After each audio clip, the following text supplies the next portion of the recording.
ನಮಸ್ತೆ. ಇವತ್ತು ಬೆಳ್ಳುಳ್ಳಿ ಕಬಾಬ್ನ ಮಾಡೋದನ್ನ ತೋರಿಸ್ತಾ ಇದ್ದೀನಿ. ಇವತ್ತು ನಾನು ಮಾಡಿಲ್ಲ, ಇದು ನಮ್ಮ ಮನೇಲೆ ಭಾನುವಾರ ಮಾಡಿದ್ದು. ಭಾನುವಾರದ ಬ್ಲಾಗ್ ಇವತ್ತು ಹಾಕ್ತಿದ್ದೀನಿ. 1.5 kg ಚಿಕನ್ ತಗೊಂಡು ಅದನ್ನು ಚೆನ್ನಾಗಿ ವಾಶ್ ಮಾಡಿ ಒಂದು ಕಡೆಗೆ ಎತ್ತಿಟ್ಕೊಳ್ಳಿ. 2-3 ಸರಿ ತೊಳೆದಿದ್ದೀನಿ. ಒಂದು ಮಿಕ್ಸಿ ಜಾರಿಗೆ 4 ಬೆಳ್ಳುಳ್ಳಿ ಹಾಕಿದ್ದೀನಿ, ಶುಂಠಿ ಸ್ವಲ್ಪ ಹಾಕಿದ್ದೀನಿ, ಆಮೇಲಿಂದ ಚಕ್ಕೆ ಸ್ವಲ್ಪ, ಲವಂಗ, ಮೆಣಸು ಸ್ವಲ್ಪ, ಹಸಿಮೆಣ್ಸಿನ್ಕಾಯಿ ಒಂದು 10 ಹಾಕಿದ್ದೀನಿ. ನಿಮಗೆ ಎಷ್ಟು ಬೇಕು ಅಷ್ಟು ಹಾಕೊಳ್ಳಿ.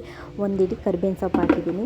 ಹಾಕ್ಬಿಟ್ಟು ಮಿಕ್ಸಿ ಜಾರಿಗೆ ನೀರು ಹಾಕ್ತೀವಿ. ಒಂಚೂರು ಸ್ವಲ್ಪ ಬೇಕು ಅಂದರೆ ಒಂದು ಸ್ವಲ್ಪ ನೋಡಿ ಅಲ್ಲಿ ತೋರಿಸಿದ್ದೀನಲ್ಲ ಅಷ್ಟು ಇದರಲ್ಲಿ ಒಂದು ಕಡೆಗೆ ರುಬ್ಬಿ ಒಂದು ಕಡೆಗೆ ಎತ್ತಿಟ್ಕೊಳ್ಳಿ. ಇನ್ನೊಂದು ಕಡೆಗೆ ಮೆಕ್ಕೆಜೋಳದ ಪೌಡ್ರು, ಕಾರ್ನ್ಫ್ಲೋರ್ ಅಂತಾರಲ್ಲ ಅದು, ಆಮೇಲಿಂದ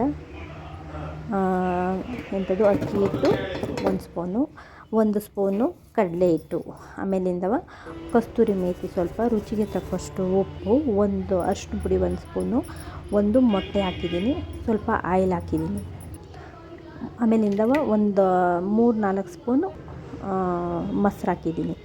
ಇಷ್ಟನ್ನು ಹಾಕ್ಬಿಟ್ಟು ಚೆನ್ನಾಗಿ ಮಿಕ್ಸ್ ಮಾಡಿ, ಆಮೇಲೆ ರುಬ್ಬಿ ಇಟ್ಕೊಂಡಿದ್ದೀವಲ್ಲ ಅದನ್ನು ಮಿಕ್ಸ್ ಮಾಡ್ಕೊಳ್ಳಿ. ಅದರೊಳಗಡೆ ಮಿಕ್ಸ್ ಮಾಡ್ಕೊಂಬಿಟ್ಟು ಚೆನ್ನಾಗಿ ರುಬ್ಬು ಅಂತಿದ್ದೀನಿ, ಕಲಿಸ್ಕೊಳ್ಳಿ ಸಾರಿ.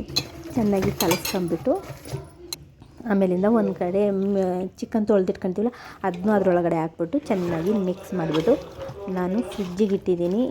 ಒಂದು 1/2 ಅವರ್ ಫ್ರಿಜ್ಜಲ್ಲಿ ಇರಲಿ ಅಂತ ಇಟ್ಕೊಂಡಿದ್ದೀನಿ. ಅದರಿಂದ ಹೊರಗಡೆ ತೆಗೆದ್ಬಿಟ್ಟು ಆಯಿತಾ, ಇಟ್ಟಿದೆ. ಹೊರಗಡೆ ತೆಗೆದ್ಬಿಟ್ಟು ಹೀಗೆ ಎಣ್ಣೆ ಕಾದ್ಮೇಲೆ ಅದಕ್ಕೆ ಹಾಕ್ಬಿಟ್ಟು ಸೂಪರಾಗಿನ ಚಿಕನ್ ಬೆಳ್ಳುಳ್ಳಿ ಕಬಾಬ್ ರೆಡಿಯಾಗಿದೆ.